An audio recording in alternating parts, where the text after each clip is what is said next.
네, 반갑습니다. 예, 신종훈 변호사입니다.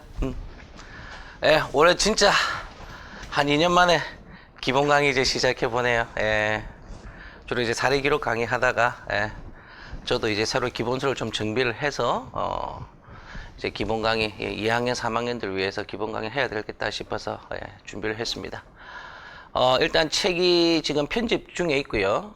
지금 민법 총칙편 지금 유인물고 교재 이제 재본 교재가 나갔는데, 그게 오타는 거의 없는데 거의 다 걸렸는데 지금 편집상에 이 조금 뭐라 그래야 되나 딱 붙어야 되는데 이게 조금씩 벌어진 게 있어요. 예, 그건 아마 조금 불편하실 건데 민법 총칙 파트는 현재 지금 수정이 안 되는 상황이고 채권법하고 물권법 있잖아요. 그거는 저희가 싹 정비를 했습니다. 예, 그건 제가 좀 이해를 좀 해주셨으면 하네요.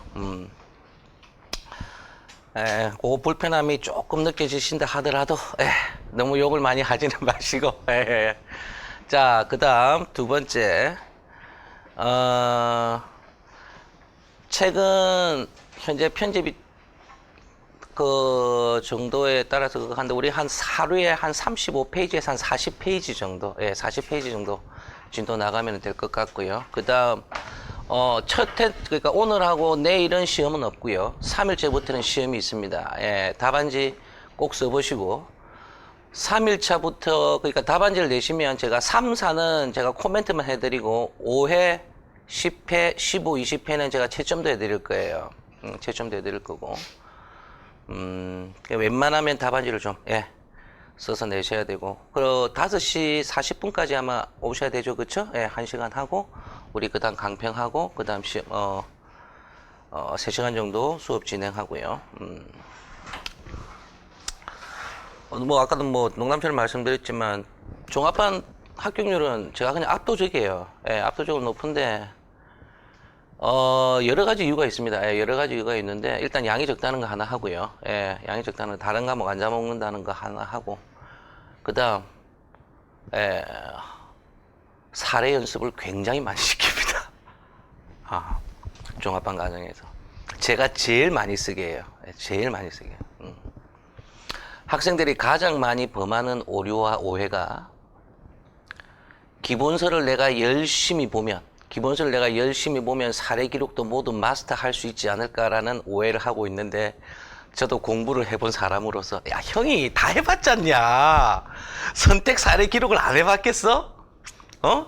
1차 빌빌거리면서 2, 3년씩 선택형 하고 그 다음 2차도 또 한 번 떨어져가지고 남들보다 사례 1년 더 하고 연수원 들어가서 기록 빡세게 굴렸죠. 기본서 하나로 절대 안 잡힙니다. 절대 안 잡혀요. 특히 민사는 특히 기록은 이제 청구취지 있잖아요. 청구취지와 요건사실이라는 또 거대한 장벽이 있기 때문에 그 선을 좀 넘으셔야 되고요. 그 다음 민사 사례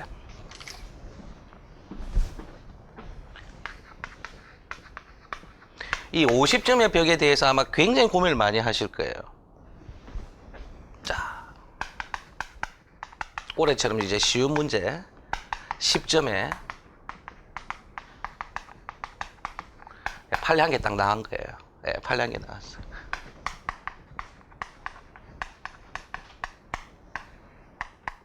문제 제기, 쟁점, 판례 조문. 근데 판례 뭐 많이 쓸 수 있나? 한 줄 쓰시겠죠. 그쵸? 그 다음 답, 됨. 안 됨. 몇 점 나오겠나, 이거? 5점이 안 나와. 5점이 안 나와, 이게. 그래서, 자, 제가 공부를 오래 하신 분들을 많이 봤어요.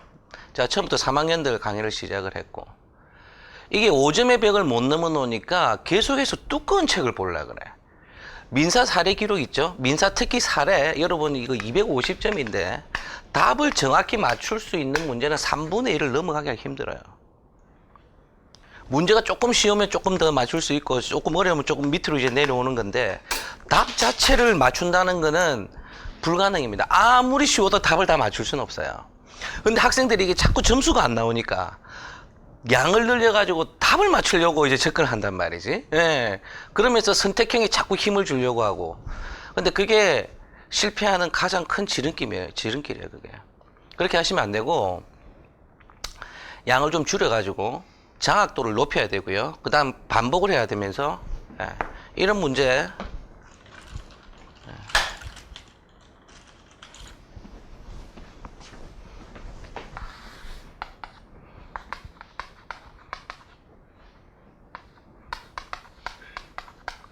선결쟁점이나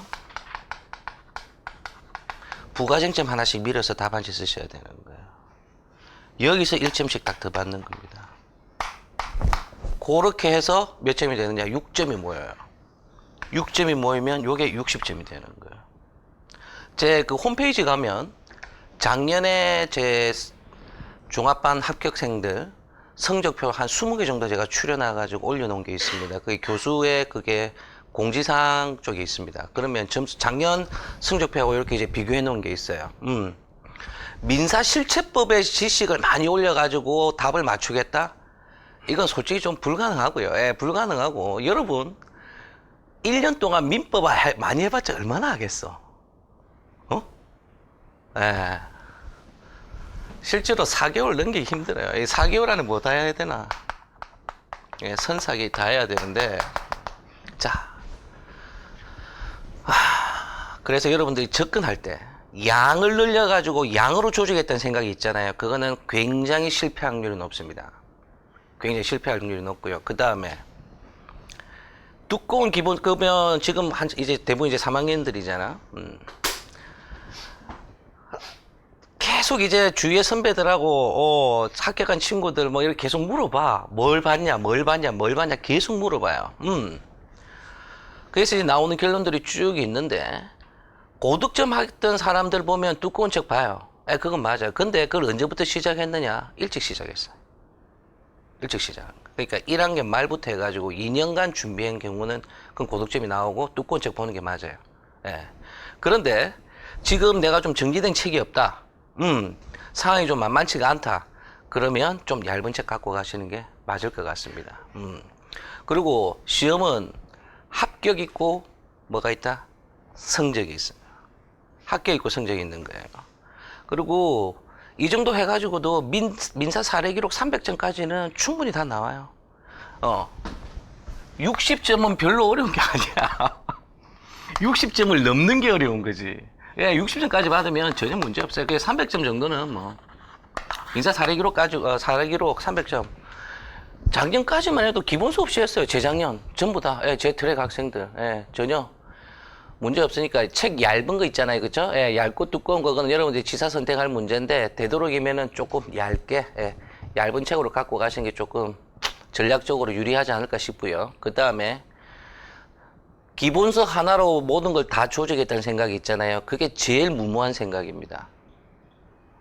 저는 여태까지 그거 기본서 하나로 조직했다 해가지고 성공한 사례를 거의 본 적이 없어요. 민사 같은 경우는 접근 방법이 보통 한 4가지 정도가 있는데,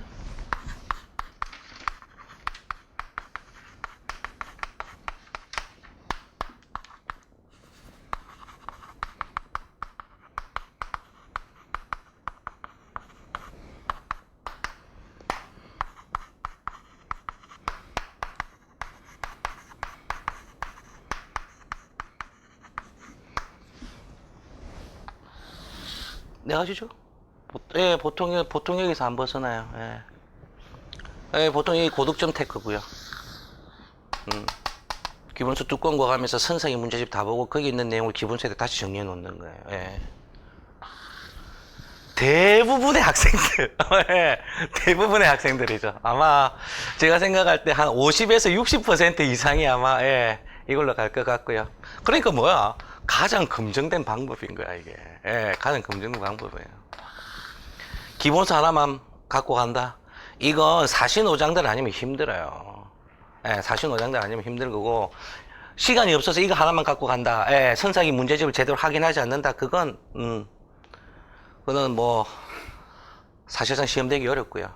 정말 시간이 없는 경우 있어요. 이걸로 가는 거예요. 예. 그러면서 계속 핸드북이 다독이 되니까 뭐야, 마음의 평안을 얻는데 문제는 못 맞추지. 예. 마음의 평안을 얻지만 문제는 못 맞추지. 절대 가면 안 되는 테크가 뭐다? 이거예요, 이거. 예. 이것도 별로 권해드리지 않고요. 예. 요 둘 중에 하나, 자기의 시간과 취향에 맞춰서 가시면 됩니다. 그리고 절대 이건 확인하셔야 돼요. 기출 확인하셔야 돼, 기출은. 기출을 확인하지 않으면 일단 책을 볼 때 강약 조절이 안 됩니다. 예, 강약 조절이 안 돼요. 예. 그리고 최소한 사례 기록 기출 정도는 확인을 해야 예, 출제 경향도 알 수 있고요. 예. 그 다음에 선택형 기출은 또 요즘 양이 너무 많아요. 이제 전화번호부도 그런 전화번호부가 없어요. 그래서 이제 발췌독을 하셔야 될 수준까지 예, 왔습니다. 발췌하는 방법은요. 3학년 2학기 되면 좀 별의별 질문을 다 받거든요. 예, 이제 중학반 2학기쯤 되면 이제 별의별 질문을 다 받는데, 그 답정 너지. 요것만 봐도 될까요? 이거 그 말의 뜻은 뭐야? 더 이상은 내가 볼 수가 없는데, 제발 그렇다고 대답을 해주시고, 마음의 안정을 주세요. 이거 아니요. 예, 보통 그렇게 이제 보시라고 얘기를 해요. 예. 자, 변시기출 있죠? 변시기출은 한 5년간 보셔야 돼요. 변시기출 5년간 거 보셔야 되고, 그 다음 법전액 기출은, 미니멈 3년이고, 여유되면 한 4년치까지 보시는 게 좋아요. 그해 기출은 어떤가요? 저한테 묻는데. 그해 기출은 출제 가능성 면에서는 좀 많이 떨어집니다. 출제 가능성 면에서는 조금 떨어지는데, 그해 기출 문제가 만약에 변시에 그대로 출제가 됐는데, 내가 준비 안 하고 들어가면 그냥 박살 나는 거예요. 무슨 말씀인지 아시겠죠? 예. 그래서 그거는 최소한의 안전책으로 반드시 그의 거는 준비를 하고 가셔야 됩니다. 재학생들은 괜찮아요. 재학생들은 시험을 치니까, 근데 이제 졸업하고 나서 이제 재시 생활을 하게 되면 좀 귀찮으면 모의고사 문제를, 그러니까 모의고사 응시를 안 한 경우가 좀 있거든. 그러면은 문제도 확인하지 않고, 예. 시험도 안 쳐본 상태로 그냥 들어가 버리기 때문에 굉장히, 예. 당황할 수가 좀 생깁니다. 자. 그리고 우리 다 3학년 아니에요? 시험은 우리 몇 과목 보죠? 몇 과목 보나? 22과목입니다. 7과목에 선사기가 붙고 그 다음 뭐까지 붙나? 선택법까지 붙죠? 예, 선택법까지 붙어요. 22과목을 하나도 터진 게 없는 상태로 들어가셔야 돼요. 대부분 합격권에 이제 들어간 학생들인데, 예, 합격하는 학생들 중에서도 터진 부분이 한두 군데 있어요. 특히 상법 객관식 많이 터뜨리고, 뭐 형소 객관식을 터졌다든 등. 예. 그래서 아마 선택형 2개 정도는 좀 터지는 게 있는데, 그것도 최소화해 주시면 좋겠죠. 선택형 120개 넘었다라고 얘기하는 경우 있잖아요. 예, 선택형 120개 넘으려면요, 7과목 터진 데 없이 봐 놓으셔야 됩니다. 친상까지 다 보셔야 되고요. 선택형 120개는 남의 집 애 이름이 아니라는 거지. 쉽게 그냥 하늘에서 떨어지는 개수는 아니라는 거예요. 그리고 올해 출제 경향을 보니까, 확실히 좀 지문이 길어질 것 같아요. 예, 시간 싸움으로 확실히 나갈 것 같고. 그래서 사례기록 긴 지문 보는 연습, 예, 좀 많이 하신 분들이, 예, 유리한 것 같아요. 그리고 올해는 확실히 그 짧은 지문이 있잖아요. 예, 짧은 지문. 뭐 하나 꼭 찍기가 그런데, 그 에칼인가? 에칼인가? 예, 그거 지문식으로 나온 거. 예, 그건 재미를 별로 못 봤다 그러더라고요. 예. 그러니까 보통 이제 전에 출제 경향을 바탕으로 해서, 예, 그 다음에 이제 준비를 하는 경향이 많은데, 그 점도 여러분들 좀 긴 지문, 예, 좀 생각해 주시고. 그 다음, 사례 기록은요. 사례 기록은 판례의 사실관계를 정확하게 알지 못하면 문제를 못 풉니다. 그래서 제대로 답안이 안 나와요. 그래서 지금 시간이 많지는 않지만 최소한 민사는, 예, 강사가 얘기해주는 판례의 사실관계를 좀 정확하게 장악을 하셔야 됩니다. 예. 민사는 제가 생각할 때 사실관계가 시작과 끝이에요. 사실관계 시작과 끝이고, 그러면 논거는요, 민사 판례에 여러분들 잘 읽어보시면 민법 같은 경우는 판례에 논거가 없는 게 80% 이상이에요. 그럼 뭐 쓰나요? 그러니까 사실관계 두리뭉실하게 쓰면 돼. 사실관계를 쓰면 된다니까. 이러이러한 상황에서 법원은 뭐라고 판시하였다. 그 내용밖에 없어. 판단밖에 없어. 논거가 없는 판례들이 되게 많기 때문에 그냥 그대로 기재하시면 돼요. 그리고 그 사실관계 맞춰서 포섭을 어떻게 좀 예쁘게 해주시면 됩니다. 예, 포섭 예쁘게 해주시면 돼요. 제일 미련한 게 판례 사실관계 안 외우고 논거 외우는 거예요. 많이 봤습니다. 판례, 지문, 논거 열심히 외웠어. 시험장에 빡 들어갔거든. 나왔는데 그 판례인지 모르는 거야. 민산 비일비재예요. 예, 민산 비일비재예요. 예, 그런 실수는 절대 하지 마시라. 그래서 시간이 뭐 많은 건 아니지만 그래도 항상 민사는 뭐예요? 사실관계 위주로 접근을 하셔야 됩니다. 예, 요지 위주로 접근하시는 건 굉장히 안 좋고 위험해요. 안 좋고 위험한 방법이다. 자, 교재에 대해서 설명드렸고 유인물 쪽이 찾아가시죠. 예, 카메라 잠시만 꺼주세요. 예. 그 다음 민사소송법 쟁점 중요 정리 이렇게 돼 있잖아요. 예.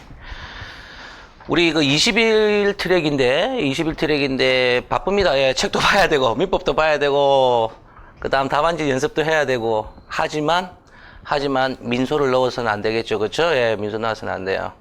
지금 이거 한 50페이지밖에 안 됩니다. 예, 하루에 한 10페이지 정도 보신다고 생각해 가지고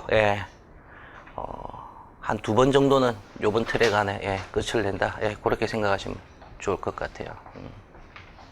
민소.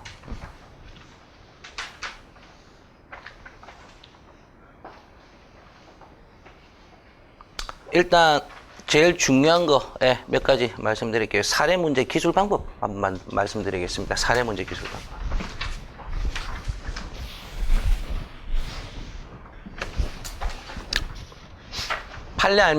판례하면 되는 거 아니냐? 단적인 올해 그거 하나 들게요. 올해 시험 문제에 동시행관계의 상계가 나왔어요. 예, 동시행관계 있는 채권에 이제 상계가 나왔는데 판례 딱 하나짜리였어.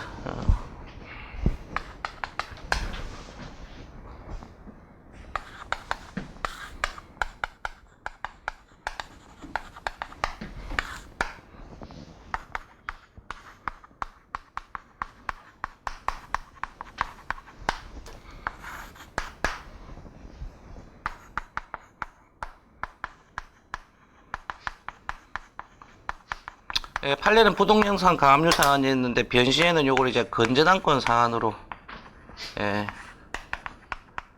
해서 얘가 이제 대의 변제하고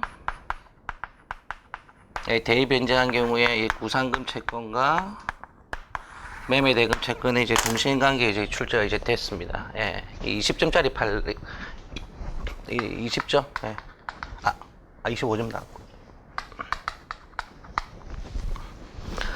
학생들 오해하는 대표적인 경우 말씀드릴게요. 이거 재작년에 법전협에 나왔고요. 법전협에 나왔어요. 이 판례는 객관식 빠진 적이 없어. 다 알아. 이거 답을 틀리면 꽈락이에요. 이거는 3점 나온단 말이야. 3점이 나오는데 자, 그럼 이제 시험을 이제 우리가 어떻게 접근해야 되느냐? 이거 대부분 이제 준비해서 들어갈 때 동시행 된다라고 해가지고만 시험장 이제 들어가잖아요. 그래서 답안지를 아마 이렇게 쓰는 학생들이 상당히 많을 겁니다.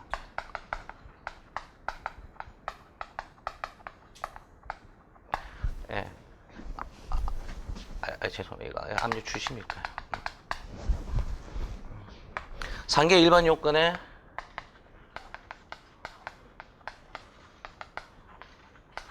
동시행관계 이제 상계 전부 가능하다. 이렇게 쓰겠죠.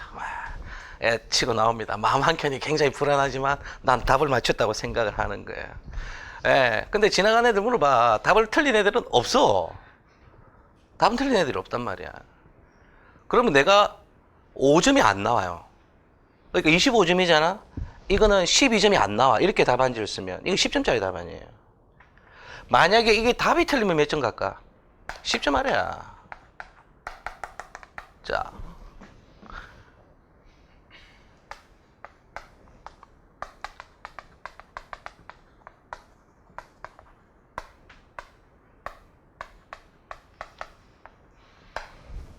네, 요게 나름 정선된 목표입니다. 그래서 좀 센스 있는 학생들, 답안지 준비해 가는 학생들은 이거 498조 있죠? 지급 금지 명령을 받은 수동채권에 대한 상계.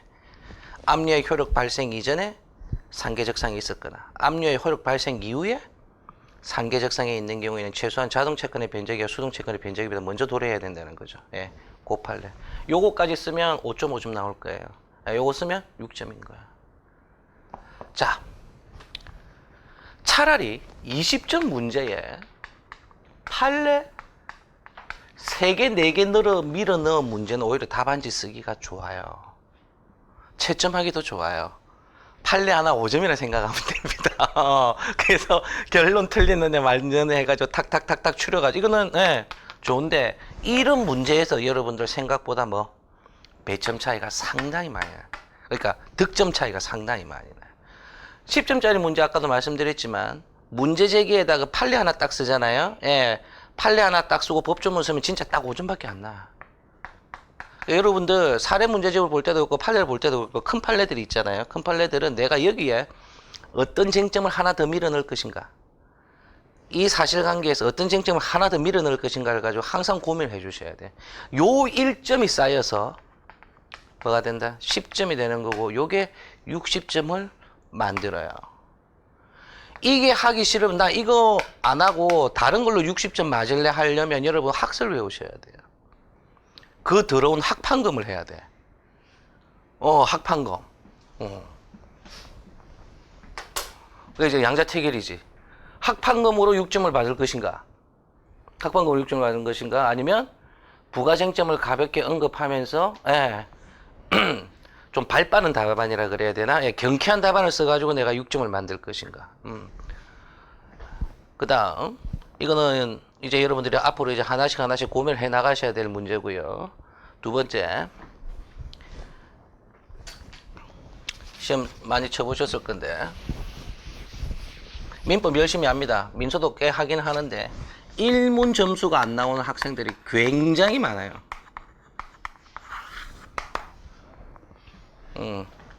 경험 아마 해보셨을 거예요. 1문하고 2문의 점수가 비슷하게 나온 사람들도 있어요. 1문 65, 2문 65, 이게 뭐지?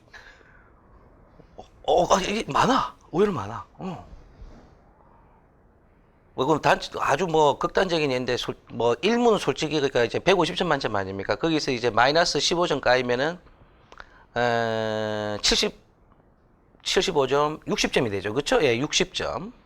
1문이 60이 나오고, 그게 40점인 거고, 2문이 50점대 후반 나오는 점수들은 생각보다 꽤 많아요. 예, 꽤 많아요. 자, 1문 점수가 저조한 건 물론 민소를 못하는 건 맞아. 그거는 예, 민소 못하는 건 맞는데, 예, 이게 민법 문제하고요.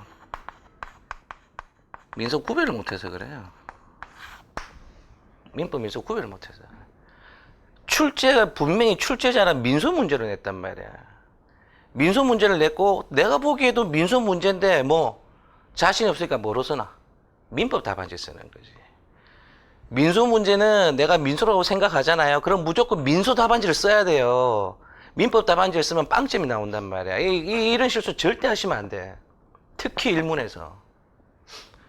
올해는 조금 나왔습니다. 올해는 조금 나왔는데 작년에는 변종우 승계인 문제 출제했는데 그 민법 물권적 청구권 써가지고는 그냥 박살난 애들이 많아요.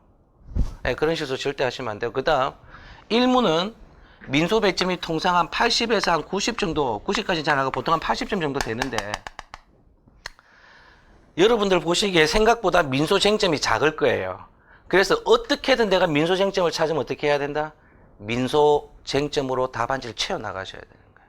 그러니까 1문은 항상 민소 중심으로.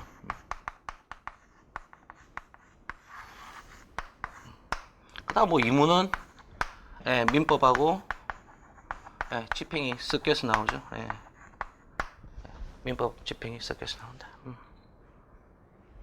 그 다음 시간 배분.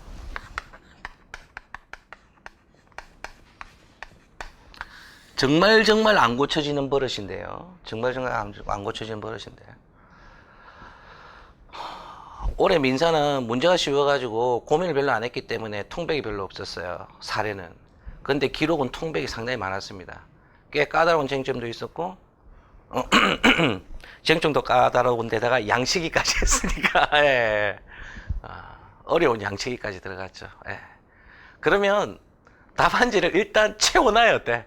끝까지 완주를 해야 평타를 발할 수가 있어요. 답안지 완주가 안 되면 평타가 안 돼요. 진짜 평타가 안 돼요. 예. 그 답안지 완주하려면 어떻게 해야 돼? 실력을 아니야. 실력 늘리는 것도 물론 중요하지만 답안지 연습하셔야 되는 거예요. 항상 빨리 답안지 작성하는 걸 계속 연습을 하셔야 돼요. 예.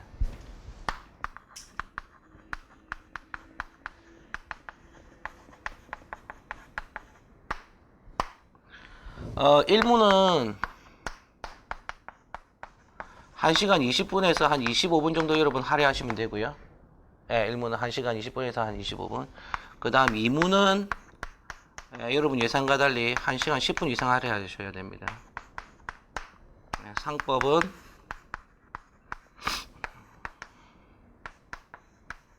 예, 55분. 여기서 5분 빼야 되고 여기서 10분 정도 빼야 돼요. 여기서 뭐 10분을 못 뺀다 하더라도 뭐야 최소한 5분은 빼야 돼요. 그래서 2문에서 1시간 10분 할애하셔야 돼요. 예. 이걸 계속 연습하셔야 되고요. 그 다음에 보통 뭐 1, 2, 3 전공으로 가는 사람도 있고요. 3, 1, 2 전공으로 가는 사람들도 있는데, 예. 이거 시간 배분을 안 지키면 어차피 마지막 문제는 어떻게 되나? 시간 부족입니다. 예. 그래서 상법이 많이 터지고 민사 2문이 생각보다 되게 많이 터져요. 상법 1시간 쓰고 민사 1문 1시간 반 쓰고잖아요. 그쵸? 그러면 민사 2문을 딱 들어갔을 때 민사 2문은 아무리 문제가 쉬워도 1시간에 답을 못 씁니다. 그게 못 써. 못 써. 쟁점이 많기 때문에. 그러면 정말 냉정하게 해서 1시간을 끊어가지고 내가 답안지를 작성했다 해도 뒤에 가면 한 15점 정도가 백지 나와요. 그러니까 요걸 여러분들이 항상 미리 연습을 하셔야 되고요. 저거는 솔직히 뭐 1개월 정도 연습해가지고 택도 없어요. 예, 택도 없고 조금 롱텀을 두고 예, 지금부터 1년간 계속 연습하셔야 됩니다. 민사기록도 마찬가지예요. 예, 민사기록도 마찬가지다. 열심히 공부를 했는데 들어가서 답안지를 못 썼다. 백지가 나오죠. 20점 백지가 나올 겁니다. 많이 나오면 30점 백지가 나오죠. 그러면 이제 고민이 달라지는 거지. 둘 중에 하나인 거야. 내가 좀 더 실력을 올려서 답을 다 알면 빨리 쓰지 않을까. 두 번째는 좀 현실적인 접근이죠. 어차피 난 답을 다 모를 건데 어차피 나는 답을 다 모를 건데 빨리 시간 맞춰서 쓰는 걸로 접근해 보는 게 좋지 않을까. 후자가 효율적이고 수험생의 적절한 자세인 건 맞죠. 민사는 답을 다 알 수가 없어요. 아무리 쉬워도 답을 다 알 수가 없습니다. 그래서 좀 효율적이고 좀 실질적으로 좀 접근을 해 나가셔야 되고. 자, 그리고 제가 항상 오프닝을 민사 집행으로 하거든요. 민사 집행으로 하는 이유는 민사 사례 기록 문제에서 압류, 가압류 빼면 문제가 이제 안 만들어져요. 기출 문제 보시면 전부 압류, 전부 압류, 추심, 미친 듯이 나오잖아. 쏟아지니까.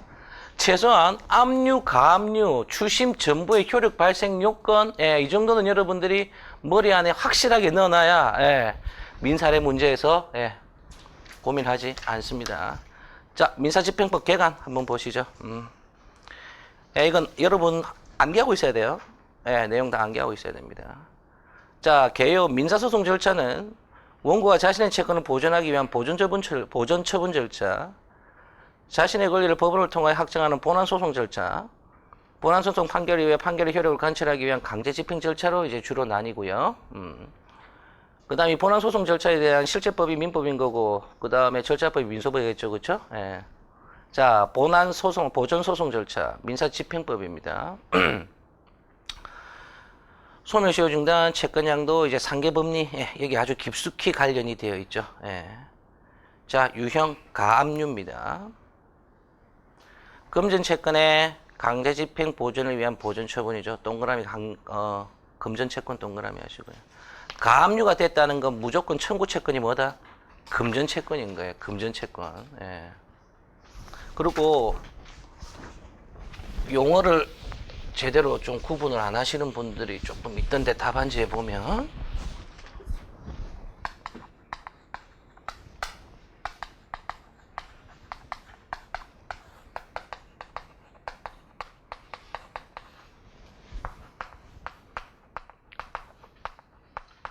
이건 쉽지. 이건 뭐 피보전이고, 예, 피대위죠. 그쵸? 예. 피대위 채권이라고 쓰죠. 피보전 채권이라고 쓰죠.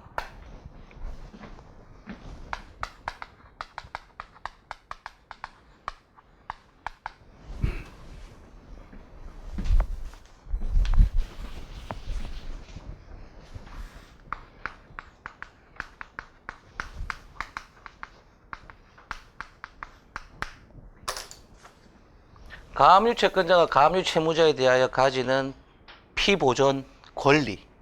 그러니까 이 얘가 얘에 대해서 가지는 권리 있잖아. 그치? 이걸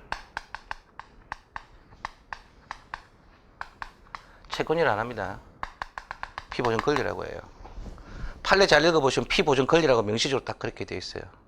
그리고 청구 채권이라는 용어도 씁니다. 청구 채권. 답안지 쓰실 때 가압류의 피보전 채권 이렇게 쓰면 나도 모르게 감점 당하고 있는 거야.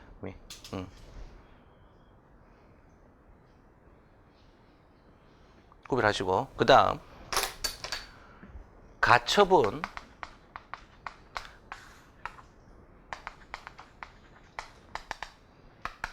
가처분 채무자.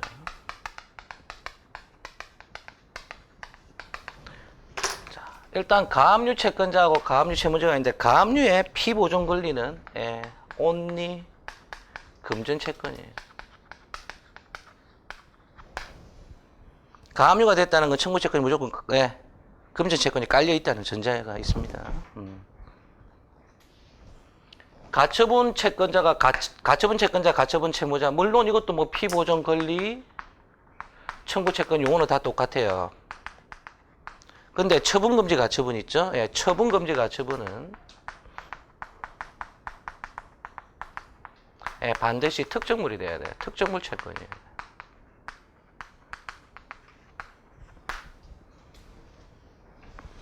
그래서 내가 소유권 이전 등기 청구권을 보존하기 위해서 부동산에 관한 처분금지 가처분을 하는 경우. 그 다음 소유권 이전 등기 말소 청구권을 보존하기 위해서 처분금지 가처분을 하는 경우. 사회행위 취소소송에서 원상회복을 구하는 채권자가 수익자를 상대로 원물 반환의 목적이 된 부동산에 관해서 처분금지 가처분을 하는 경우. 전부 이 경우에 해당하죠. 가처분이 됐다는 얘기는 청구채권이 뭐다? 특정물 채권이라는 게 깔려 있는 겁니다. 이에 비해서 임시의 지위를 정하는 가처분이 있어요.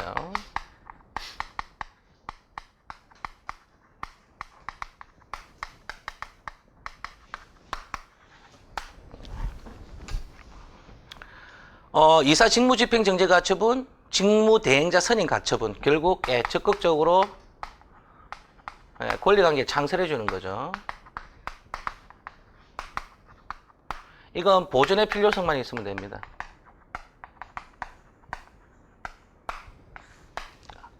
금전, 특정물, 불문합니다. 금전, 특정물, 불문이에요. 시험이 안 나왔으면 내가 안 하지. 나오니까. 나오니까.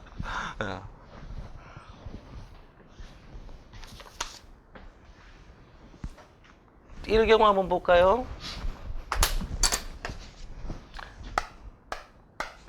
얘가 얘한테 X 매도했고요.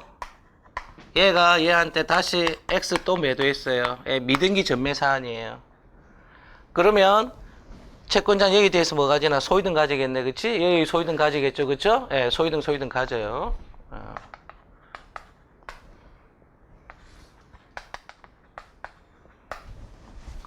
대의에서 청구하라. 아, 쉽죠. 예.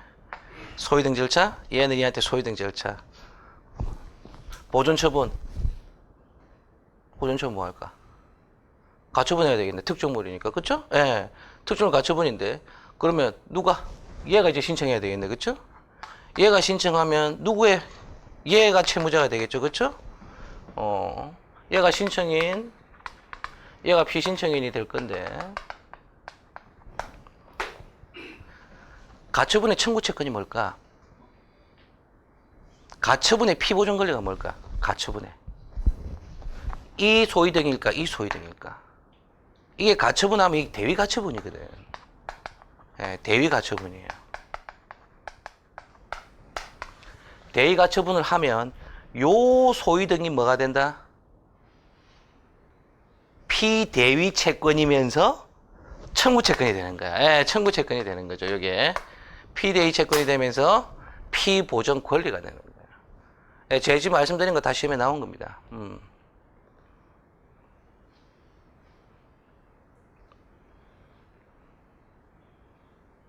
이제 가압류하고 가처분 개념을 안 잡고 가면 문제 자체를 못 푸니까. 예. 자, 다시 정리하면 가압류는 청구채권이 올린 뭐다? 금전채권. 가처분은 임시주의를 정하는 가처분하고 그 다음 계정물에 관한 가처분, 계정물에 관한 처분금지 가처분 두 가지가 있는데 계정물에 관한 처분금지 가처분의 피보존 권리는 뭐다? 온리 특정물 채권이다. 예, 온리 특정물 채권.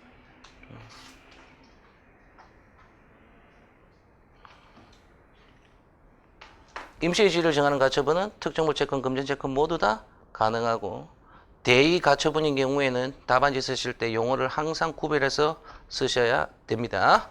자, 가압류하고 가처분 됐고 보존처분 처리 과정 한번 볼까요? 신청, 심리, 집행, 본안 판결 선고 이후 본압류로의 이전 가압류의 순위를 이제 유지하게 된다. 보존처분 처리 과정 옆에다가 빨간 걸 하나 적어두시죠. 가압류 채권자는 우선 변제권이 없습니다. 가압류 채권자는 우선 변제권이 없어요. 그 다음 옆에 노트 또 압류 채권자도 마찬가지로 우선 변제권이 없습니다. 이게 여러분들 교과서에서 맨날 보았던 채권자 평등의 원칙이에요. 우선 변제권을 가지는 자는 특별한 법률의 규정이 있든가 아니면 물권자여야 하죠. 우선 변제권이 없다.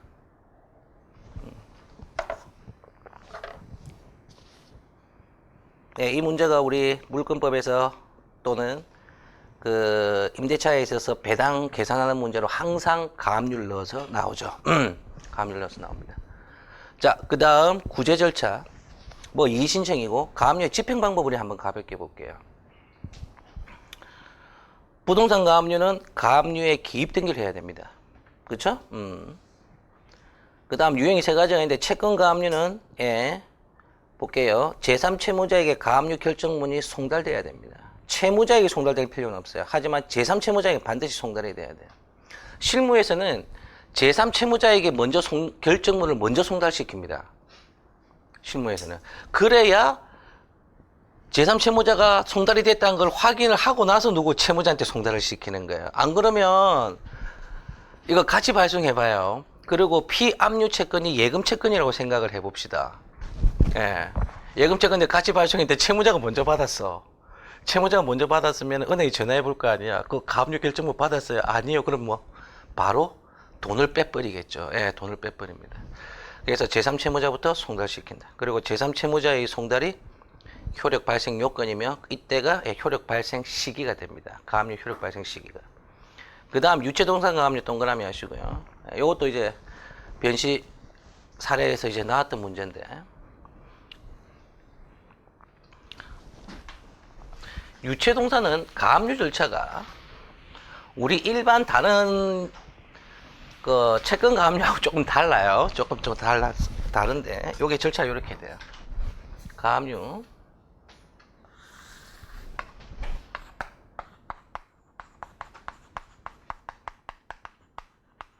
가압류 신청하고 결정하고요. 그 다음 결정문 채권자에게 송달하고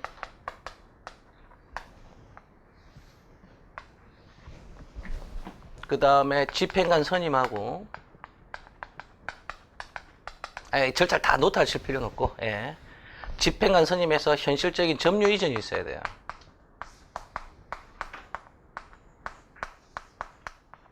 요게 딱지 붙이는 거야. 가압류 딱지, 압류 딱지 들어보셨죠? 이거예요. 가가지고 빨간 딱지 딱 붙이는 거야. 딱지를 딱 붙이는 거야. 그 딱지에 뭐라고 기재되어 있냐 하면, 이제부터 이 유체동산의 점유는 누구에게 넘어간다? 집행관에게 이전이 되고, 채권자의 동의를 얻어 채무자에게 사용케 한다라고 되어 있는 거예요. 그래서 냉장고에 딱지를 딱 붙이게 되면 냉장고는 그 자리에 있어요. 그 냉장고 옆에 보면 딱지가 붙어 있는 거야. 그래서 점유가 누구에게? 집행관에게 넘어간 거예요. 요게 집행 완료예요. 요게 집행 완료다. 가압류는 결정문만 받아가지고 효력이 발생하지 않습니다. 가압류는 뭐까지 있어야 된다? 집행까지 완료되어야 가압류의 효력이 발생합니다. 그래서 요까지만 받고요. 요까지만 받고 집행관을 선임해서 현실적으로 집행이 나아가지 않으면 가압류의 효력이 발생하지 않아요. 가압류 효력이 발생하지 않는 거야.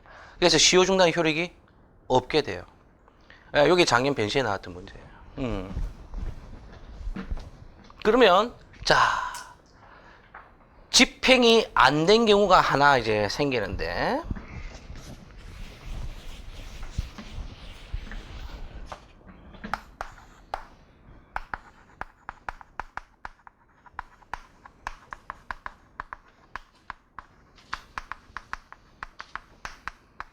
현실적으로 집행에 착수하지 않으면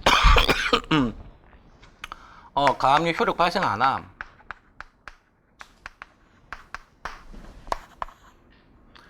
집행에 나아갔으나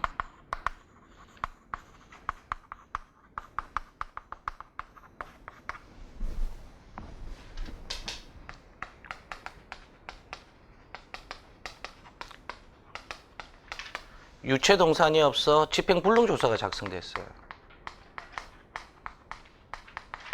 집행불능조서예요. 작성. 이때 한번 시효중단됩니다. 한 번 시효중단 인정해요.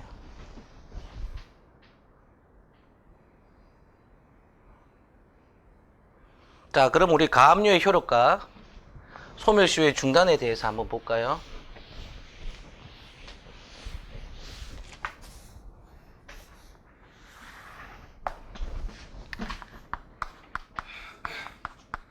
가압류 신청.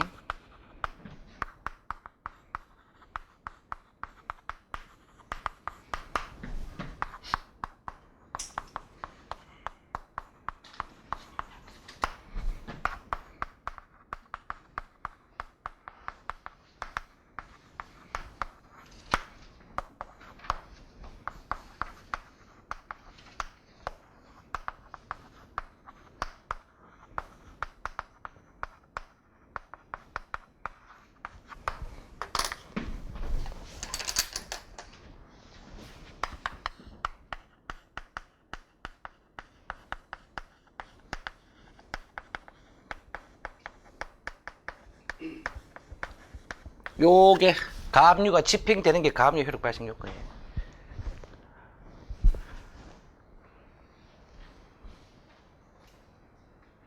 가압류가 집행되어야 가압류가 효력이 발생합니다. 그래서 부동산은 뭐가 아까 뭐라고 했나? 등기돼야 되고, 채권은 뭐 제3채무자에게 결정문이 송달이 돼야 되고, 유체동산은 누구? 집행관에게 점유가 이전이 돼야 가압류 효력이 발생하는 거예요. 그래서 가압류 효력 발생 요건이고, 가압류는 이때부터 효력 발생.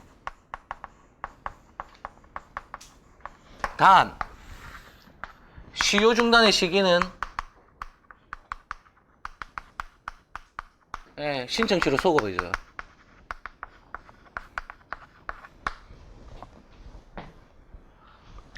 그 가압류 신청하고 시효기간 도과돼가지고 결정 나고 집행이 됐잖아요. 그쵸? 그래서 소멸시효 기간 도과되기 전에 가압류 신청이 있으면 어떻다? 가압류 효력이 소급하기 때문에 이건 시효 중단 효력이 인정이 됩니다. 그런데 만약에 유체동상 같은 경우 이제 집행에 착수하지 않으면 어때요? 집행이 안 된 거죠. 그쵸? 집행이 안 된 거니까 뭐야? 가압류 효력이 발생하지 않고 따라서 시효 중단 효력이 없어요. 그러니까 요게 이제 시험에 나오는 거죠. 요런 식으로 시험에 나옵니다. 그 다음에 유체동상 가압류까지 했고 강제집행 절차 한번 볼까요? 민사집행법 안 봐도 돼. 민사집행법의 핵심은 솔직히 부동산 강제경매가 핵심이에요. 부동산 강제경매가 집행법의 핵심이고 실제 집행법 교재의 3분의 2가 그거예요. 근데 우리 시험에 그게 안 나오잖아. 우리 시험에 부동산 강제경매가 세게 안 나오거든. 그러니까 그거는 굳이 보실 필요가 없고, 우리 부당이득과 관련해가지고 배당의 순서, 그 다음 배당이익 소송이 어떻게 되느냐, 그 정도만 딱 봐주시면 돼요. 그러니까 민사집행법 너무 신경 안 쓰셔도 됩니다. 자, 강제집행 절차 한번 볼까요? 본안 판결 선고 후에 집행권한에 기하여 피고의 재산에 대해 집행을 하고 채무의 변제를 받는 절차다. 뭐 민사집행법, 뭐 시효중단, 담보물권 효력, 우선변제권 등 기본 이해가 선행돼야 된다. 자, 강제집행 처리 절차 한번 볼까요? 신청을 합니다. 강제경매 신청. 이 신청할 때는 뭐가 필요하다? 집행권한이 필요하죠. 그렇죠? 이 집행권한은 통상 가집행 있는 판결이죠. 가집행 있는 판결이죠. 압류를 합니다. 부동산인 경우에는 압류 등기가 들어가고요. 채권의 압류에는 어떨까? 송달이 돼야 되겠죠? 압류가 송달이 돼야 됩니다. 자, 그 이후의 절차가 이제 현금화 절차입니다. 강제 경매가 개시가 되는 게 있고요. 채권의 집행은 뭐로 간다? 추심 전부로 갑니다. 그 다음 입찰이라고 되는데 배당 참가, 요렇게 되겠죠. 배당 참가. 그 다음 변제가 배당 절차가 됩니다. 부동산 강제 경매는 뭐 크게 중요한 게 아닌데 우리 채권에 대한 강제 집행 절차는 너무 많이 나와가지고 이 개념은 여러분 반드시 머리 안에 넣어놔야 되는데. 압류는 처분을 금지하는 거예요. 압류는 처분을 금지하는 거고, 그 다음 전부하고 추심은 현금화 절차입니다. 관념적으로는 분리가 가능해요. 관념적으로는 분리가 가능해. 관념적으로는 분리 가능하고 그 효력도 압류의 효력, 추심의 효력, 압류의 효력, 전부의 효력이 각각 따로 놉니다. 각각 따로 놀아요. 압류는 유효인데 전부가 무효인 경우도 있을 수 있고요. 압류가 유효인데 추심이 무효인 경우도 뭐 아주 예외적으로 생길 수는 있어요. 그런데 압류가 무효면 그에 따르는 추심하고 전부는 전부 어떻게 되나? 무효가 되는 거야. 이게 올해 변시에 나왔던 문제예요. 압류가 무효가 되면 그에 따른 추심 전부는 모두 이제 무효가 됩니다. 자, 채권에 대한 강제집행 정리는 그냥 노트는 하지 마시고 자 한번 보시고. 강제집행 정지는요, 절차가 이제 크게 두 가지가 있는데, 본안소송에서 이제 판결이 선고가 되잖아요. 본안소송 판결 선고가 딱 되면은 채권자들이 가만히 있겠나? 가집행이 있으니까 집행이 들어오겠죠. 그래서 항소와 동시에 하는 강제집행 정지가 있습니다. 그건 민사소송법의 규정이 있고요. 올해 변호사 시험에 나온 것과 같이 강제집행, 그러니까 판결이 확정이 되고 나서 원고가 강제집행을 아직 하지 않은 상황인데, 전소 변론 종결 이후에 사정 변경을 이유로 해서 전소 확정 판결의 집행력을 정지시키는 게 있어요. 요게 이른바 청구이해소고요. 청구이해소에 따르는 잠정 처분이 있습니다. 요거는 민사집행법에 있어요. 그러니까 큰 프레임이 두 개다. 강제 집행을 두 개 정지시키는 거는 민사소송법에 따르는 집행정지, 그 다음 민사집행법에 따르는 잠정 처분이 있습니다. 올해 다 나왔죠. 올해 그 민사집행법 잠정처분도 나왔고, 그 다음에 민사이문에 임의경매 정지 신청도 출제가 된 것 같더라고요. 그래서 집행법 쟁점이 민사례 있잖아. 민사에 자꾸 이렇게 5점씩 자꾸 이제 밀어 넣는 거야. 그러면서 차별화를 두려고 하는 거죠. 배점에서. 자, 그 다음, 자, 효력 한번 보겠습니다. 효력 발생 시기. 가압류, 압류, 추심, 전부는 전부, 효력 발생 시기는 제3채무자 송달시는 맞아요. 제3채무자 송달시는 맞는데 전부명령 동그라미 하시고요. 전부명령은 효력이 확정되어야 발생합니다. 그러니까 전부명령이 확정되어야 효력이 발생합니다. 그러면 제3채무자 송달하고 나서 전부명령의 확정시 사이에는 어떠한 이벤트가 있었을까? 어떠한 이벤트가 있었을까? 이거는 채권자와 채무자와 제3채무자가 즉시 항고를 제기하지 않아야 확정이 됩니다. 즉시 항고를 제기하지 않아야 확정이 된다. 그래서 즉시 항고 기간의 도가, 즉시 항고 기간의 도가가 필요하다. 그리고 전부명령은 확정이 되면 그 효력은 제3채무자 송달시로 소급이 되는데, 여러분들 사례나 기록에서 답안지 쓰실 때 전부는 반드시 확정된 사실을 답안지에 기재를 하셔야 됩니다. 확정된 사실을 기재를 하셔야 되는데, 추심은 확정된 사실을 기재하면 그거는 무익적 기재사항이에요. 무익적 기재사항입니다.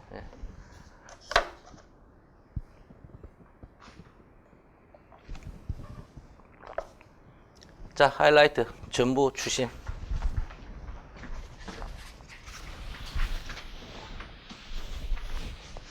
보통 추심은 법정 소송 남담이라고 보통 얘기를 많이 하죠. 그래서 추심권이 없으면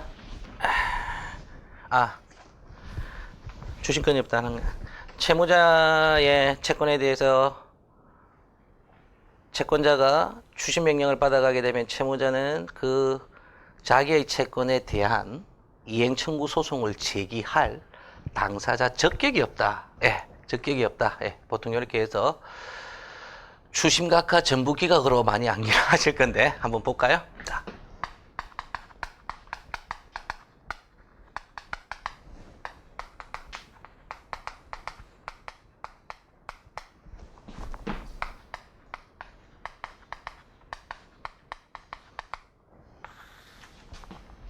왜 민법 강사가 첫날 들어와가지고 더럽게 가압류를 얘기하고 있을까? 첫날 얘기해야 돼. 이게 지금 얘기 안 하면 소멸시효 할 때 해야 되는데, 안 그래도 소멸시효 더럽거든. 소멸시효 더러운데. 자.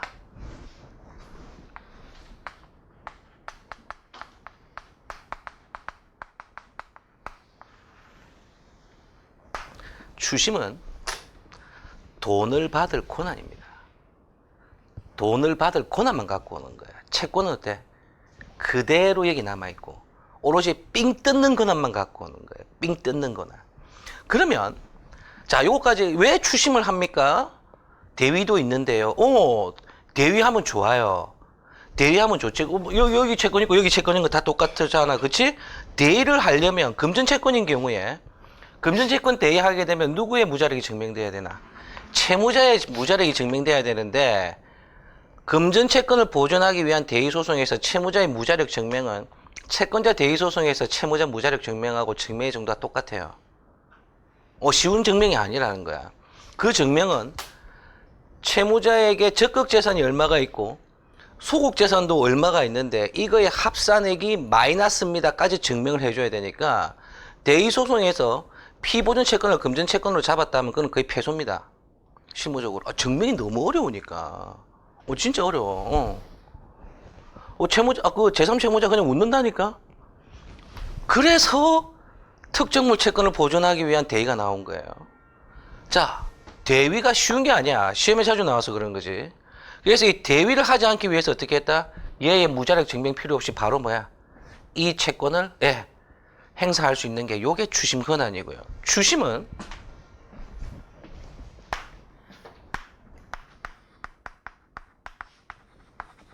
일단 원칙 전부 청구 가능해요. 그리고 이 이후의 절차가 배당이 있어야 돼. 배당이에요, 배당. 돈을 받아와가지고 내 인마이 포켓을 하는 게 아니고 내가 돈을 받아와서 야 채권자들 다 모여 모여가지고 어때 배당 절차를 하는 거예요. 그러니까 1억을 받아왔다 하더라도 지가 1억을 인마이 포켓을 하는 게 아니고 내 뒤에 다른 채권자들 있으면 얘네들하고 어떻게 해줘야 된다? 안분 배당을 해줘야 되는 거야. 그게 요번에 이제 변시에도 나왔던 기록 문제죠. 그 다음 전부는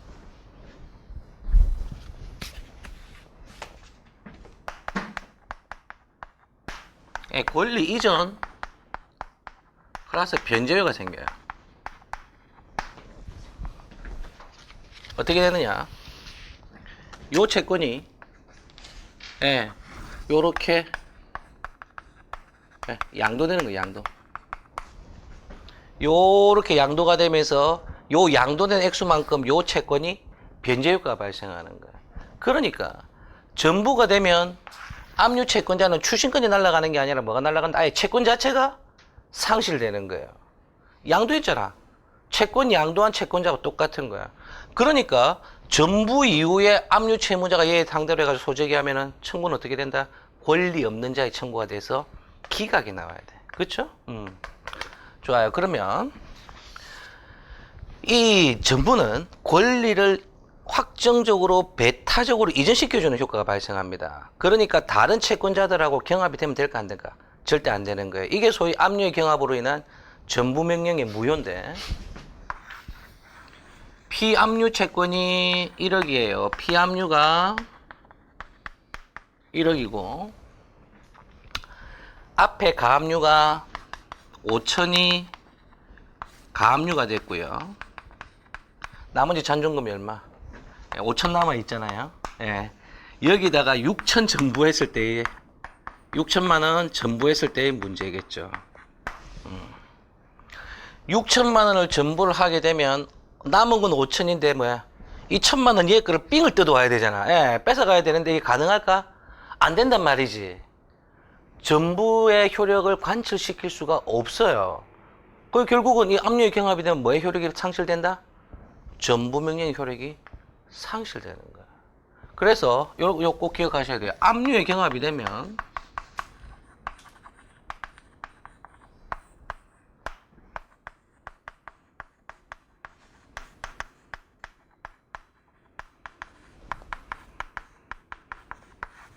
전부 명령 효력 상실 무효가 됩니다.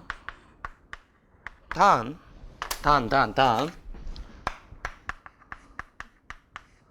압류는 유예예요. 압류가 유예예요. 압류가 유효. 전부만 무효고 압류는 유효니까 압류가 유효라는 건 압류는 소멸 시효중단 사유 안에 들어가지, 그치? 가압류, 압류, 가처분이 들어가잖아. 그러니까 시효중단 사유가 있어요.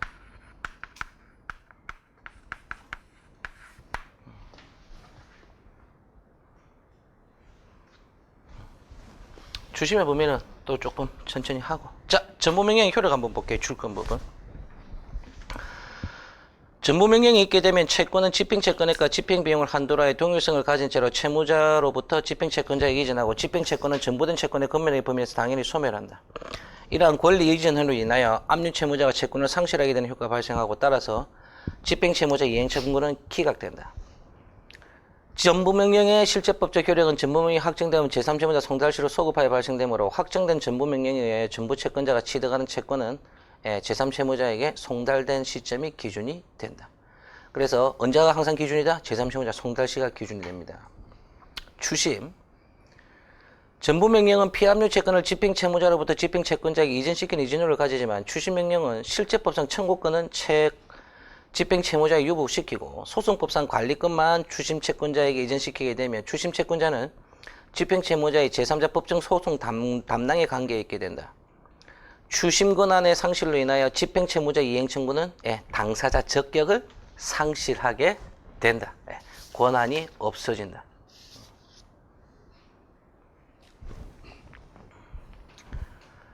자, 그 다음에 강제집행 절차 개간 한번 보시죠. 요건 하는 이유는 우리 유치권 때문에 하는 겁니다. 유치권에 유치권에 있어서 강제경매 개시 결정의 기입 등기 또는 임의경매 개시 결정의 기입 등기가 된 이후에 유치권의 피담보 채권의 변제에 도래했다거나 점유를 취득한 경우에는 경락자에게 대항할 수 없다라고 하는 판례들 다 한번 기억은 나시죠? 자, 시험은 되게 얍실하게 나오는데 경매 개시 결정이 있죠. 경매 개시 결정의 기입 등기는 반드시 압류 등기하고 같이 갑니다. 압류 등기하고 경매 개시 결정의 기입 등기가 반드시 같이 들어가요. 그래서 여러분들 사례 문제의 지문에 경매 개시 결정의 기입 등기가 격려됐다는 얘기는 뭐가 들어가 있다? 압류 등기가 같이 들어가 있다는 거예요. 그래서 압류의 처분 금지효가 발생하는 겁니다. 그럼 그 이후에 발생한 유치권으로서는 경락인에게 대항할 수 없죠. 대항할 수 없다는 거.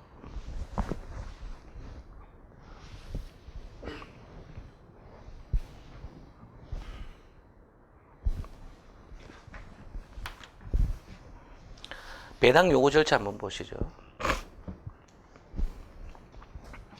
배당 요구 절차 1번 매각기일 실시. 자, 매각 허가 결정기일 누구한테 팔 건지 이제 결정을 해주는 거예요, 법원이. 그래서 매각 허가 결정이 딱 납니다. 매각 허가 결정이 나면 뭐 경락인이 뭘 낼까? 경락 대금을 내야 되겠죠, 그렇죠? 돈을 법원에 냅니다.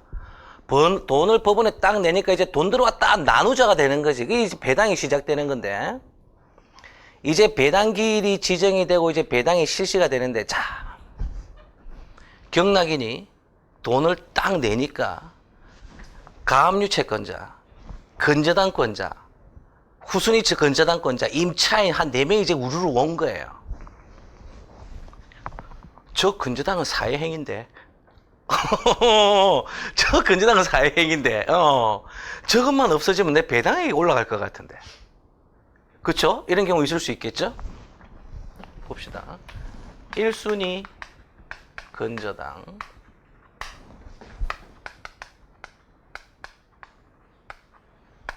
요게 사회행위나 통정허위 표시예요.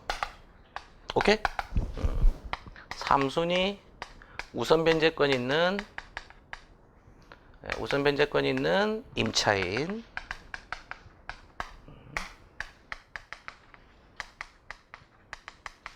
4순위 가압류 채권자. 요 놈이 무효인 거야. 이 놈이 무효인 거에 대해서 이해관계를 가지는 자를 한번 생각해 볼까요? 1순위 채권자 이해관계가 있나? 뒤에 놈들 아래 것들이 뭐라고 싸워도 나는 상관없지. 뭐 나는 1순위잖아. 나는 돈 받고 나가면 돼요. 끝. 이놈들은 어때? 얘는 안 다투. 얘가 다투는 거야. 이놈만 없어지면 얘는 돈을 더 받을 수 있거든. 맞잖아. 순위가 올라가 버리니까. 둘이 배당이 일어나는 거야. 이 배당이 많이 들어보셨지, 그치? 이 구조가 이렇게 되는 거야. 배당이 일을 하면 얘네들 둘만 어떻게 돼? 빼. 얘네들 둘을 빼고, 그 다음 얘네들한테 줄 돈을 어떻게 해준다? 법원에 공탁을 해놔. 그리고 둘이서 박터지게 대법원까지 올라와서 싸워가지고 이기는 놈이 공탁금을 받아가는 거야. 그러니까 배당인은 돈이 들어와서 배당 절차가 개시돼가지고 서로 배당 채권자 사이의 배당권에 대해서 이의를 제기해야 문제가 되는 소송입니다. 여러분들 사행위 취소 소송에서 건저당권 설정 계약이 건저당권 설정이 사행위로 이루어진 경우에 원상회복의 방법에 건저당권 설정 계약 취소와 배당위에서 제기하는 사안 그 기억하시나? 기억이 없나?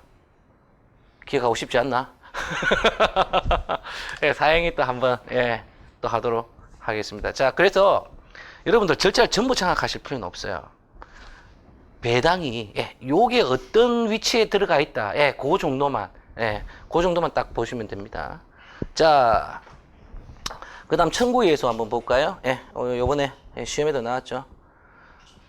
청구이해소는 솔직히 민법 문제는 아니고요. 민소하고 관련해가지고 주로 변정 후 형성권의 행사하고 이제 주로 연결이 되는데 44조 집행권은 일반적인 집행력을 배제를 구하는 소로서 변론 종결 이후에 발생한 사유를 원인으로 이제 제기할 수 있다. 예컨대 이제 변론 종결 후 판결금 지급한 경우 변론전결이요 판결금을 수등채권으로 상계권을 행사한 경우, 변정이요 건매청구권 행사한 경우죠. 예, 요거 변정이요 판결금을 수등채권으로 상계권 행사한 경우가 예, 올해 변시에 이제 그대로 나왔죠. 자, 집행정지 효력이 없습니다. 그래서 뭐가 있어야 된다? 이건 반드시 강제집행정지 신청을 해주셔야 됩니다. 제3자 이해소는 자 집행 목적물에 대하여 제3자가 소유권 또는 양도나 인도를 저지하는 권리는 가지고 그 권리가 침해되는 경우에 제기할 수 있다. 요런 경우 한번 생각해 보시죠. 제가 동산을 임대해 줬습니다. 갖고 사용하고 있죠.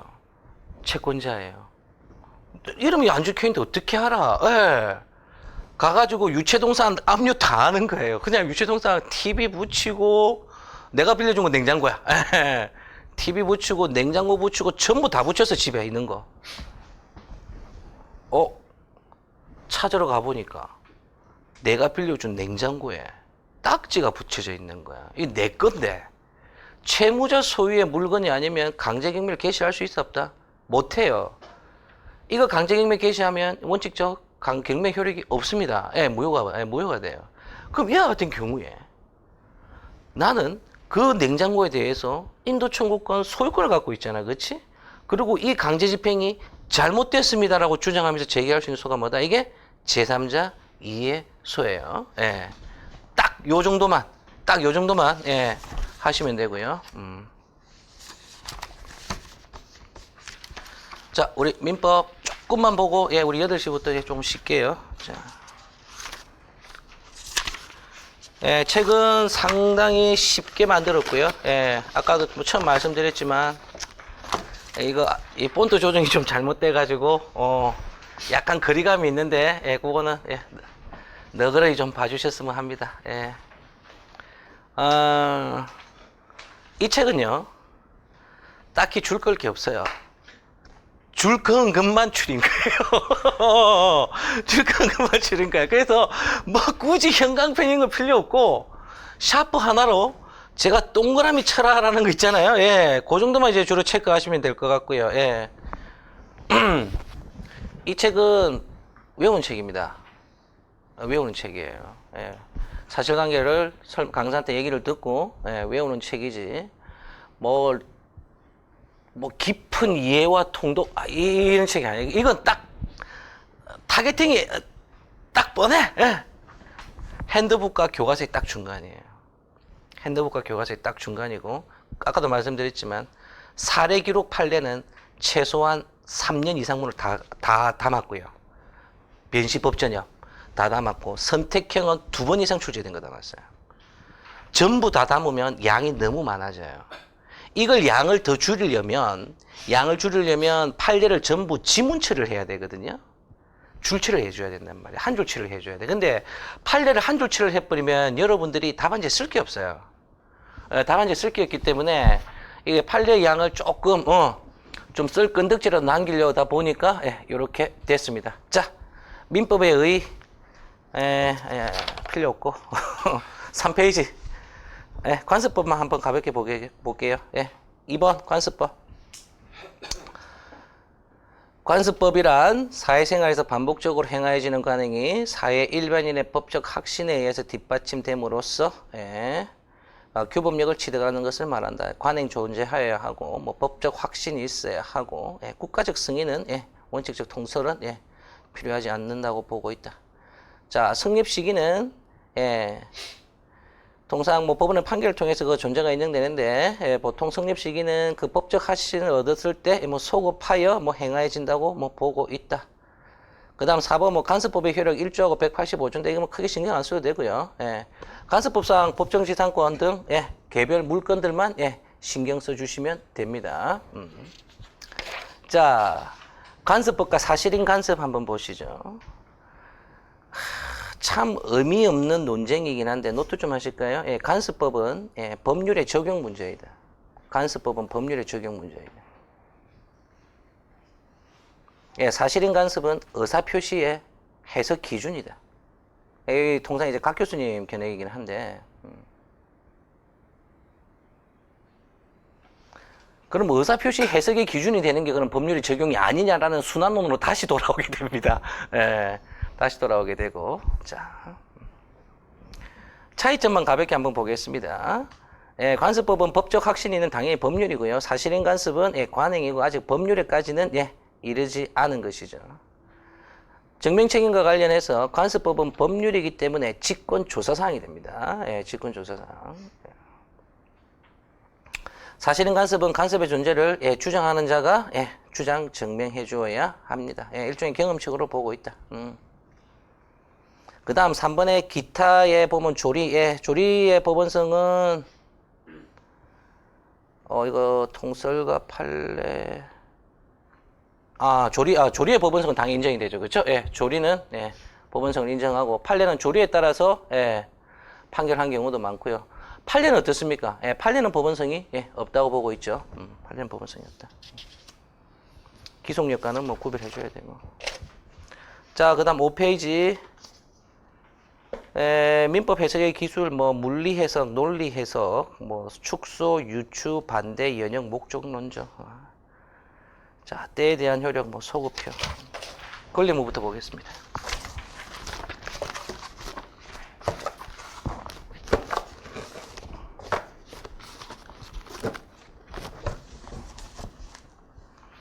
이 부분은 우리 옛날 수학할 때의 집합과 비슷하지. 집합과 비슷하죠. 예.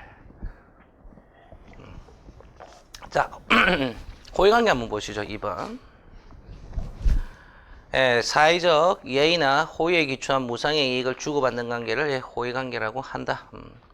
법적 구속을 받을 의사가 없기 때문에 법률관계가 아니고 예, 채무불이행 책임이 문제가 되지 않는다. 호의관계의 기수반하에 손해가 발생하는 경우에는 이거는 이제는 뭐의 영역으로 넘어간다? 불법행위 영역으로 넘어가셔야 되겠죠. 그렇죠? 예, 불법행위 영역으로 넘어간다. 내가 옆집에 봐주다가 애가 다친 경우 뭐 이런 경우가 되겠죠. 그 다음 손해배상의 강경의 문제와 관련해서 이제 학설하고 이제 판례 이렇게 이제 되어 있는데 판례 보시면 동성자에게 과실이 없는 경우, 동성자에게 과실이 있는 경우, 그 다음에 우리 여러분들 너무너무 잘 아는 우리 밑에 맨 마지막 판례 있잖아요. 맨 마지막 판례부터 일단 한번 보겠습니다.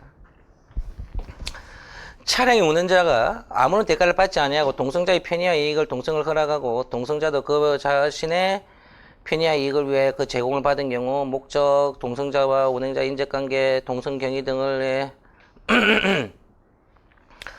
살펴보아 매우 불합리하다고 인정될 때는 그 배상액을 경감할 수 있으나 사고 차량이 단순히 호의로 동성하였다는 사실만 가지고 바로 이를 배상액 경감 사고로 볼 수 있는 것은 아니다. 노트 좀 하시죠. 이건 사고 경위 불명이었습니다. 사고 경위 불명이에요.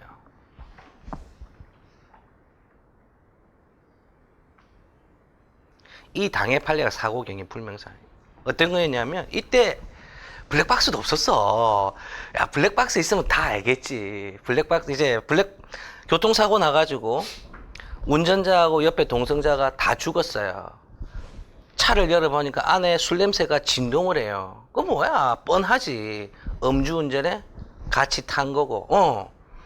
그러면은 이미 사고의 원인 등에 대해서 어떻습니까? 밝혀진 거예요. 예, 어느 정도 밝혀지고, 그 다음, 블랙박스를 보니까 음주운전 상태에서 과속을 했다는 게 밝혀졌다. 그러면 이 동성자는 어떨까? 같이 술 먹었지. 음주운전이라는 걸 알고 있으면 어때? 또 탔죠. 이 자체가 어때요? 기책사유가? 그러니까 충분히 과실이 인정이 되죠. 그러니까 이때는 손해배상액 산정함에 있어서 호의 동성으로 인해서 배상의 강경이 충분히 이루어질 수 있겠죠. 그런데 이 판례가 나온 사안은 그게 아니었고 사고 원인이 불명이었어요. 동성자하고 운전자가 모두 사망했고 사고 원인 불명이었던 겁니다. 그래 놓으니까 자, 이 가해자 그러니까 운전자 측의 보험회사가 이렇게 주장을 한 거예요. 교통사고니까 당연히 동성자 감경해야죠. 그러니까 피해자 측이 그런 거죠. 아니 과실이 있어야 감경을 하지 이놈아. 나의 과실이 뭔데? 나의 과실이 뭔데? 사고 원인 불명이니까 피해자 측의 과실이 증명이 안 된 거예요. 그래서 이제 주장을 하는 게 맨 마지막에 나왔던 야 호의동성 했지 않냐. 호의동성 자체로 감경 사유를 잡아달라고 했는데 대부분 가가지고는 깨져서 내려온 사안이에요. 그러니까 호의동성 자체는 뭐다? 감경 사유가 되지 않는답니다. 그 다음에 이거는 뭐 상식적인 얘기인데 여러분 과실상계 많이 얘기하시죠? 예. 과실상계는 채무불이행 파트에 법조문이 있는 거 아시죠? 채무불이행 파트에 법조문이 있어요. 390 몇 종가 그쪽에 붙어 있어. 그리고 이게 어디에 준용이 되지? 불법행위에 준용이 되는 거예요. 예. 그리고 요즘 판결문은 과실상계란 말을 안 씁니다. 과실상계란 말을 안 쓰고, 예. 원고의, 그러니까 피고의 책임의 제한이라는 말을 써요.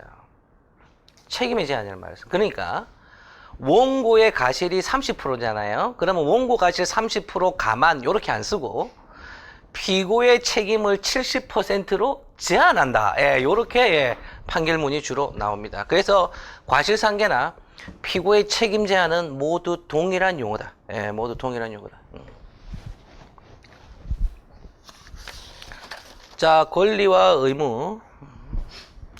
예, 3번 의무, 뭐, 권리만 있는 경우, 의무만 있는 건 간접 의무, 뭐, 의무가 강제되는 것은 아니지만, 뭐, 위반한 경우에 이제 불이익이 입을 수 있다는 건데. 자, 528조. 오랜만에 법조문 한번 볼까요? 예. 아유. 폰트가 좀 많이 밀렸네. 승낙의 기간을 정한 계약의 청약은 청약자가 그 기간 내에 승낙의 통지를 받지 못한 때는 그 효력이 상실된다. 승낙의 통지가 전항의 기간 외에 도달한 경우에 보통 그 기간 내에 도달할 수 있는 발송인 때에는 청약자는 지체 없이 상담에 그 연장의 통지를 하여야 한다. 그러나 도달 전에 진행 통지를 발송한 때에는 그러하지 아니하다. 요게 통상 간접 의무의 규정으로 보고 있죠.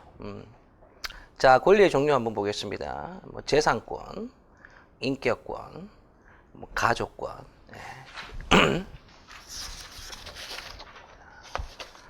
그 다음 뭐 권리의 효력, 뭐 지배권, 뭐 지배권의 종류에 보면은 뭐 재산권, 물권 정도 있을 수 있고, 뭐 준물권, 뭐 청구권. 청구권은 우리 뭐 통상 채권이라고 얘기하죠, 그렇죠? 채권. 형성권 한번 보실까요? 일방의 의사표시만으로 권리의 변동이 생기게 되는 권리다. 뭐 동의권, 취소권, 뭐 해지, 해제, 상계. 자, 2번은 동그라미 하시고요. 판결에 의해서만 효과가 인정되는 거, 채권자 취소권, 혼인 취소, 재판상의원. 요 세 가지 정도 기억하시면 될 것 같고. 그 다음 뭐 청구권이라는 용어를 쓰지만 실질적인 형성권이 뭐 지상물 매수, 뭐 부속물. 자, 넘기시고요.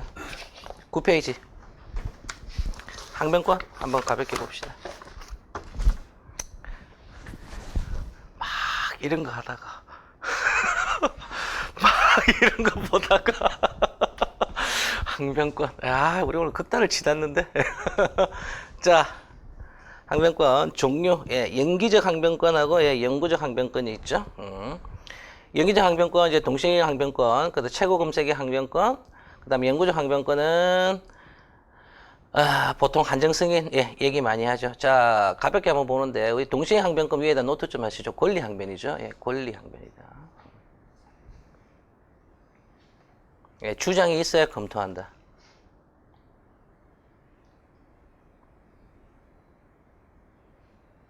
주장이 없더라도 존재효는 생긴다.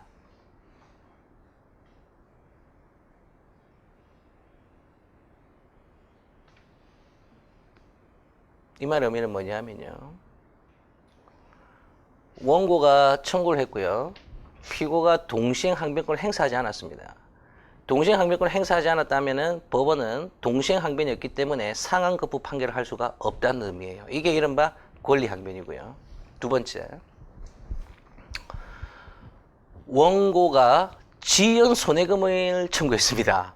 지연 손해금을 청구했는데 원고와 피고의 채권 자체가 서로 동시행 관계에 있어가지고 법원이 보기에는 동시행 관계 자체가 존재하고는 있어요. 그런데 피고가 동시행 항변을 하지 않는 거다. 않는 상황에서 그러면 지연 손해금을 인정할 수 있을 것인가? 이게 이른바 존재효의 문제입니다.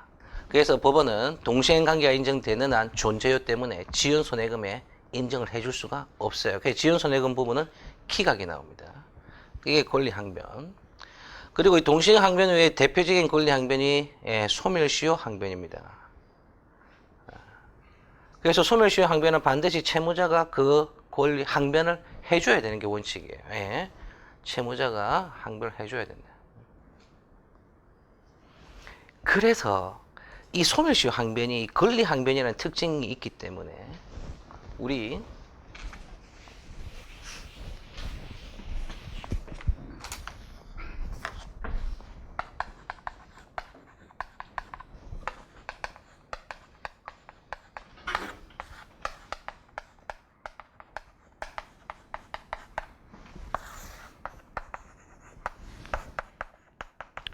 이렇게 대의 소송을 하는 경우에 제3채무자는 원칙적으로 피보존 채권의 시효 소멸을 어때?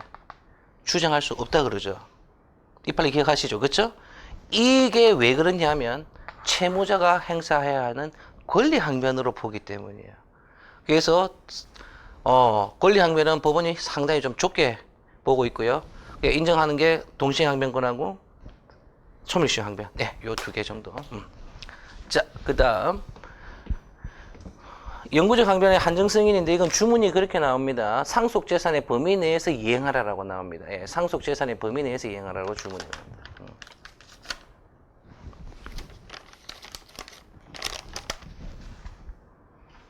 책임을 딱 정해줍니다.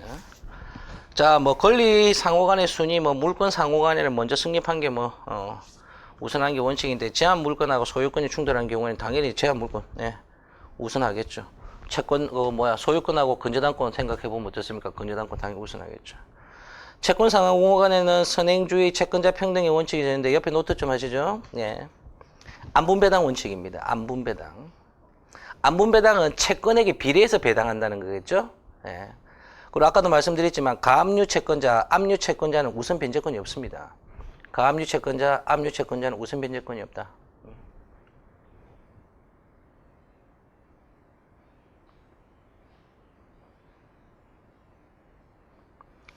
그 다음 1. 의 하나의 사실이 수개의 법규가 정하는 요건을 충족함으로써 수개의 권리가 생기는 경우가 있다. 자, 여기서 수개의 권리가 동일한 목적과 결과를 가져오는 경우를 말한다. 물건의 인도란 하나의 급부에 대해서 계약상의 청구권, 소유권에 의한 반환 청구권 인정될 수도 있다. 경합하는 수개의 권리는 각각 독립하여 존재하고 서로 관계없이 행사할 수 있다. 그중 어느 하나를 행사하면 목적을 달성하게 되고 다른 권리는 소멸한다. 이게 통상 선택적 병합이죠. 민소법상 선택적 병합으로 갑니다.